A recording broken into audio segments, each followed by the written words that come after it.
Hello everyone, स्वागत है आपका आपके यूट्यूब चैनल एम रेलवे में। आज जो है हम मार्केटिंग मॉडल्स के बारे में पढ़ेंगे। दो मार्केटिंग मॉडल पढ़ेंगे, एक ईडा और दूसरा है वॉल्स। तो सपोज अगर वीडियो बहुत लंबा चल गया तो फिर हम वॉल्स जो मार्केटिंग मॉडल है वो कल पढ़ लेंगे, ठीक है। चलिए स्टार्ट करते हैं। क्लास स्टार्ट करने से पहले मैं आपको बता दूँ, अगर आपने मेरा जनरल नॉलेज का ई बुक परचेस कर रखा है तो प्लीज़ अपने मोबाइल का डाउनलोड सेक्शन चेक करना है, ठीक है। और OTP सिर्फ एक बार आपको ऐड करना है। बार बार अगर आप OTP ऐड करोगे तो आपके पैसे कट जाएंगे, और फिर जब आपके पैसे कट जाते हैं थर्ड पार्टी हमको वो पैसे नहीं प्रोवाइड करती है, उल्टा वो हमसे 18% GST भी ले लेती है। तो आपको केयरफुली वो करना है। अगर आपकी गलती हो रही है फिर भी आप क्या कर सकते हो कि हमको एक बार मेल कर दीजिए, हम उसके ऊपर कुछ एक्शंस लेने की कोशिश करेंगे, बट इस तरह की गलती ना ही करो तो बेटर रहेगा, ठीक है।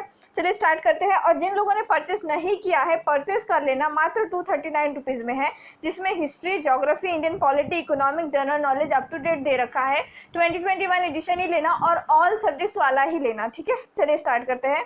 आज जो है ईडा पढ़ेंगे, ईडा मार्केटिंग मॉडल के बारे में। तो देखो, ईडा मार्केटिंग मॉडल जो है ये एक्चुअल में क्या रिलेशनशिप बताता है, ये बताता है कि कोई कंपनी, अगर किसी कंपनी ने कोई ऐड दी, ठीक है, कोई भी कंपनी ने किसी भी प्रोडक्ट की ऐड दे रखी है, तो उस ऐड को देखने के बाद कस्टमर जब वो प्रोडक्ट खरीदने की कोशिश करता है तो वो कितने सारे स्टेजेस से गुजरता है, ठीक है। यही एक रिलेशनशिप बताया गया है यहाँ पे कि एक एडवर्टाइजमेंट एजेंसी या फिर कह सकते हो आप मार्केटिंग सेल्स एजेंसी पूरा कंप्लीट, फिर कस्टमर, दोनों का रिलेशनशिप बताया गया है यहाँ पे। और इससे जो हमारा कंपनी है वगैरह, जितना भी ऑर्गेनाइजेशन है, उनको किस तरह से फ़ायदा होता है ये बात बताई गई है, ठीक है। तो जो ईडा है इसका फुल फॉर्म कुछ इस तरह से है। ए का जो मैंने इसकी एक डायग्राम भी दे रखी है, यहाँ पे चेक करते हैं हम। ये देखिए, तो फर्स्ट जो ए है वो है अटेंशन, ठीक है। क्या है ये? Attention.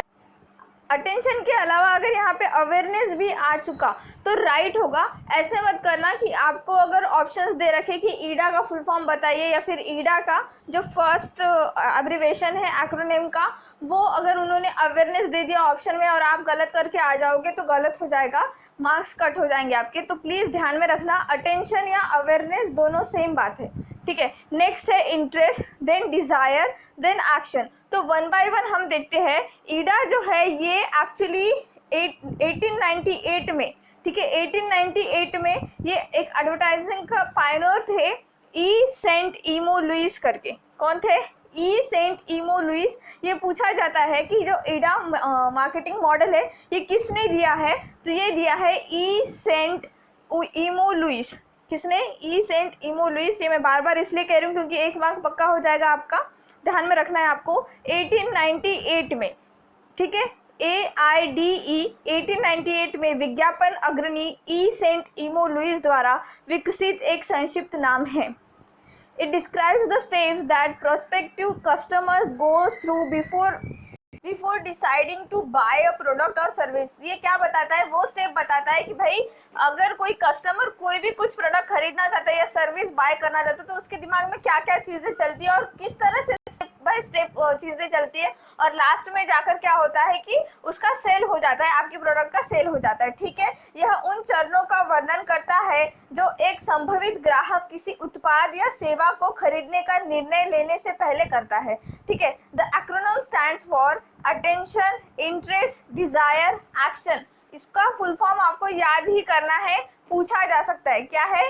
Attention, interest, desire, action. संक्षिप्त नाम क्या है? ध्यान, रुचि, इच्छा और क्रिया।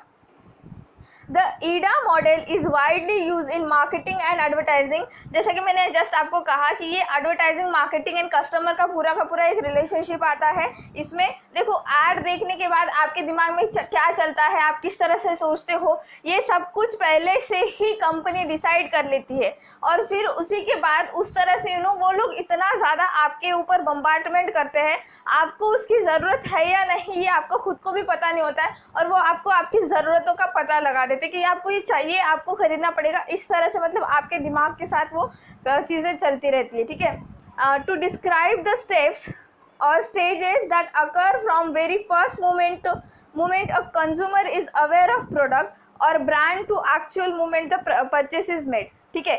AIDE मॉडल का व्यापक रूप से मार्केटिंग और विज्ञापन में उन चरणों या चरणों का वर्णन करने के लिए उपयोग किया जाता है जो किसी उपभोक्ता को किसी उत्पाद या ब्रांड के बारे में वास्तविक क्षण से लेकर खरीदारी के वास्तविक क्षण तक का होता है। ठीक है, तो सबसे पहला स्टेप यहाँ पर क्या आता है, अटेंशन। अब अटेंशन यानी देखो, आपने कोई भी ऐड देख ली और अगर आप वो ऐड 15 सेकंड तक देख रहे हो तो इसका मतलब आपका पूरा अटेंशन वहाँ पर आ चुका है। जो भी ऐड बनाई जाती है, एडवर्टाइजमेंट जो भी किया जाता है, तो वो जो ऑर्गेनाइजेशंस होती है वो इतना ज़्यादा ध्यान देकर बनाती है कि पहले के 15 जो सेकेंड्स होते हैं वो आई कैची होनी चाहिए। जैसे ही आप 15 सेकेंड रुक गए, आपका दिमाग वहाँ रुक जाता है। अपने जो भी ह्यूमन माइंड का एक टेंडेंसी होता है, वो एक जगह ऐसे रुकने के लिए तैयार नहीं होता है। तो अगर वो 15 सेकेंड के लिए वो उतने स्पैन के लिए रुक गया, मतलब वो रुक गया, तो ये अटेंशन सीक करने का काम होता है। आप देखेंगे बहुत सारी ऐसी एड्स आती है, गूगल पे देखना या फिर यूट्यूब पर भी आपने एड्स देख रखे होंगे। जैसे अभी जस्ट हाल फिलहाल एक बहुत ही अच्छी ऐड आ रही है एफिलिएट मार्केटिंग की। एक लड़की की ऐड आ रही है, वो बता रही है कि एफिलिएट मार्केटिंग किस तरह से करनी चाहिए। तो उसकी जो 15 सेकेंड वाली जो उसका स्टार्टिंग का 15 सेकेंड है, वो इतना फ्लुएंटली इंग्लिश बोल रही, इतना क्लियरली। अगर वो इंग्लिश भी नहीं बोलती, अगर वो हिंदी भी बोलती तो एटलीस्ट बहुत सारे लोग तो रुक ही जाते, बट आई थिंक वो यहाँ से बिलोंग नहीं करती है। बट उसने जो स्टार्टिंग में वो 15 सेकेंड उसने ऐसे रुका कर रखा है कि आधे से ज़्यादा लोग उसका वर्कशॉप, जो फ्री वर्कशॉप है, उसमें रजिस्टर कर रहे हैं। तो ये क्या होता है, अटेंशन सीकिंग का काम होता है। ठीक है, the first stage of buying process is making consumer aware of the product, कि भाई आपके प्रोडक्ट के बारे में हमको कैसे पता चलेगा। एडवर्टाइजमेंट के द्वारा या फिर सेल्स पर्सन आकर बताएगा, कोई ना कोई आकर बताएगा, आप उसके बारे में अवेयर होंगे तभी तो पता चलेगा, है ना। खरीद प्रक्रिया का पहला चरण उपभोक्ता को उत्पाद के बारे में जागरूक कर रहा है, उसका मतलब है attention. A sales person job is to catch the prospects attention well enough so that they can keep the prospect engage long enough to whet their interest. ठीक है, सिंपल सी बात है, एडवर्टाइजमेंट का एक काम होता है कि आपका अटेंशन ग्रैब करना, और इस तरह से ग्रैब करना कि अल्टीमेटली आप जो है फाइनल स्टेज तक पहुंच जाए, खरीदने के स्टेज तक पहुंच जाए। यहाँ पे ये भी होता है कि सपोज आपने अटेंशन किया, आप रजिस्टर भी किए, बट आपने खरीदा नहीं।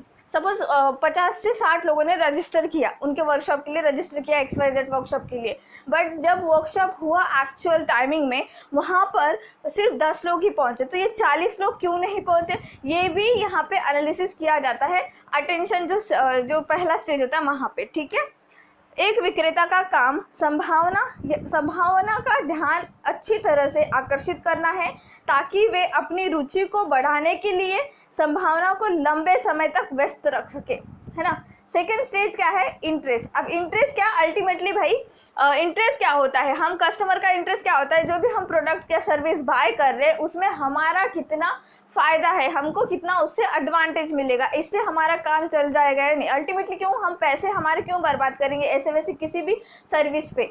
वो देखा जाएगा कि कितना उसमें हमको फ़ायदा मिल रहा है, हमारा कितना हित है। ठीक है, to bump prospects up to the second stage you must develop the potential buyers interest in the product और सर्विस। आपको क्या करना पड़ेगा कि बायर का इंटरेस्ट उसमें बढ़ाना पड़ेगा। ठीक है, इस तरह से बढ़ाना पड़ेगा कि उसको ऐसा लगना चाहिए ये प्रोडक्ट सिर्फ मेरे लिए बना है। ठीक है, दूसरे चरण तक संभावना को टक्कर देने के लिए आपको उत्पाद या सेवा में संभावित खरीदार की रुचि विकसित करनी चाहिए। This usually where benefit phrases come heavily into play. यहाँ आमतौर पर यह जहाँ लाभ वाक्यांश खेल में भारी आता है, मतलब यहाँ पे अल्टीमेटली आपको आपका इंटरेस्ट बताया जाता है, आपको यहाँ पे बताया जाता है कि आपका यहाँ पे बहुत ज़्यादा बेनिफिट है अगर आप ये सेल लोगे, आप ये सर्विस खरीदी करोगे एंड ऑल। ठीक है, इस तरह से बात होती है। नेक्स्ट है डिज़ायर। डिज़ायर इच्छा। ठीक है, डिज़ायर इच्छा। तो इसमें देखो ये थर्ड स्टेज है ईडा की। इसमें ये बताया जाता है कि जो भी खरीदार है, ठीक है, वो रियलाइज़ कर लेगा कि इस प्रोडक्ट या सर्विस के लिए मैं फिट हूँ या फिर ये प्रोडक्ट और सर्विस मेरे लिए बढ़िया है, अब मैं इसको लेने की कोशिश करूँगा, इच्छा दिखाऊँगा। तो ये अल्टीमेटली एक थर्ड स्टेज बताता है। ठीक है, इसका स्टेटमेंट पढ़ो। In the third stage of AIDA prospects realize that the product or service is good fit and will help them in some way. Just मैंने अभी आपको कहा, जो AIDA के तीसरे चरण में संभावना को एहसास होता है कि उत्पाद या सेवा एक अच्छी फिट है और किसी तरह से उनकी मदद करेगी। Salesperson can bring prospects to this point by going from general benefits to specific benefits। अब सेल पर्सन क्या करेंगे, आपने तो इच्छा दिखा दी, ठीक है, आपने इच्छा दिखा दी कि आपको अब खरीदना है, तो सेल्स पर्सन क्या करेंगे, आपको उसके ज़्यादा फायदे बताएंगे। वो आपको ऐसे बताएंगे, पहले तो वो सिंपल से बात कर देंगे कि आपको ये मिलेगा वो मिलेगा, देन जैसे ही आप पूरा उसके ऊपर ध्यान दोगे, बहुत ही मतलब आप डिज़ायर रखोगे उसको खरीदने का, तो वो स्पेसिफिक बेनिफिट्स भी बताने लग जाएगा हर एक चीज़ का, ठीक है। इस तरह से होता है ये। विक्रेता सामान्य लाभों से विशिष्ट लाभों तक जाकर संभावना को इस बिंदु तक लेकर आ सकता है। Often this includes using information culled during the earlier stage which allow you to fine tune the sales pitch। तो इस तरह से कि ये स्टार्टिंग फेज में बता दिया जाएगा कि स्पेसिफिक यही बातें हैं, आपको ये सर्विस अगर आप खरीदोगे या फिर आप ये प्रोडक्ट खरीदोगे तो ये मिलेगा, और फिर जैसे ही आपका पूरा रुचि आने लगेगा उसमें, तो स्पेसिफिक पॉइंट पर जाके वो आपको बता देंगे कि किस तरह से लेना है, किस तरह से आपको ये लेना है। तो ये था third stage, and the final stage है एक्शन। तो एक्शन तो देखो ये फोर्थ स्टेज है, एंड अल्टीमेटली एक्शन का मतलब है कि आप अपनी इच्छा से, अपने डिज़ायर से जो है पैसे दे चुके हो और सर्विस ले चुके हो, ये सारी चीज़ें एक्शन में आ चुकी है और उस ऑर्गेनाइजेशन का फ़ायदा हो चुका है, ठीक है। The fourth and last stage of IDA occurs when the prospects decide to take the action necessary to become a customer। Ultimately जो भी वो इंसान होगा वो आपका कस्टमर बन जाएगा चौथे चरण तक। If you carried the prospect through the first 3 stages and responded appropriately to any objections, this stage often occurs naturally। ठीक है, अगर आप पहले की 3 स्टेजेस अच्छे से पार कर जाओगे, अगर आप सामने वाले को बताओगे कि आपको ये इंटरेस्ट में आपका ये वैल्यू बेनिफिट्स होगा एंड ऑल, आप उसके अंदर डिज़ायर पैदा करोगे, आप उसके अवेयरनेस पैदा करोगे, तो अल्टीमेटली आप 4th स्टेज तक पहुंच जाओगे। बहुत सारी चीज़ें हैं, इतनी अच्छी एडवर्टाइजमेंट करते हैं कि हमको सिर्फ अगर ज़रूरत भी नहीं है, जस्ट लाइक 0.1% भी ज़रूरत होगी किसी चीज़ की, तो हम तुरंत बाय कर लेते हैं। आजकल एक ऐड आ रही है शिक्षा करके, शिक्षा में उसमें दिखाया जा रहा है कि कोई दिल्ली का कपल है, उनकी बच्ची वो आई थिंक नैनीताल और समथिंग ऑन हिली एरिया वो रह रहे हैं, और फिर उसका ऑनलाइन क्लास चल रहा है, और दो बच्चियाँ खिड़की से देख रही है और बोल रही है कि ऑनलाइन स्कूल उनका आ गया, अब हमारा कब आएगा। तो उसमें वो लास्ट में ये ऐड दिखा रहे हैं कि अगर आप चाहते हो कि इनका स्कूल आए एंड समथिंग, तो आपने ये प्रोडक्ट्स लेना चाहिए, और आप मानोगे नहीं, मैंने लिटरली वो प्रोडक्ट बाय कर लिया। तो इस तरह की चीज़ें होती है कि आप उस कंपनी के लिए, और बहुत सारी ऐसी एड्स आती है कि अगर आप कुछ प्रोडक्ट बाय करते हो तो 1 रुपया जो है किसी की शिक्षा के लिए जाएगा एंड समथिंग। तो ये चीज़ें चलती है, ये एडवर्टाइजमेंट जो है एजेंसी होती है, और ऐसा नहीं कि आपका पैसा बर्बाद हो रहा है, वो सही कॉज के लिए ही यूज़ किया जाता है। बट अल्टीमेटली क्या होता है कि इस तरह के कॉज दिखाए जाने के बाद उनका फ़ायदा होता है, किसका, ऑर्गेनाइजेशन का। उनका प्रोडक्ट तो खरीद लिया ना हमने, ठीक है, मतलब ज़रूरत भी नहीं थी मुझे, फिर भी मैंने खरीद लिया, इस तरह की चीज़ें। तो ये एडवर्टाइजमेंट का एक जादू कह सकते हो आप उसको, ठीक है। तो action, the 4th stage is action. If not, you may need to prompt a prospect to act by using closing techniques. अगर ऐसा नहीं होता, यदि नहीं हो, तो आपको क्लोजिंग तकनीकों का उपयोग करके किसी संभावित व्यक्ति को कार्य करने के लिए प्रेरित करने की आवश्यकता हो सकती है। अगर अल्टीमेटली आपने सारे स्टेजेस पार कर लिए, फिर भी वो इंसान अगर खरीदना नहीं चाहता है, तो आपको चेंजेस करने होंगे पहले स्टेजेस में। इस तरह से चेंजेस करने होंगे कि जो आपका प्रोस्पेक्ट है, प्रोस्पेक्ट मतलब अल्टीमेटली आप जो कस्टमर बनाना चाहते हो, पोटेंशियल कस्टमर, उसका जो है एक तरह से इरादा बदल जाए, उसका इंटरेस्ट आए, वो डिज़ायर हो और ख़रीद ले आपका प्रोडक्ट, ठीक है।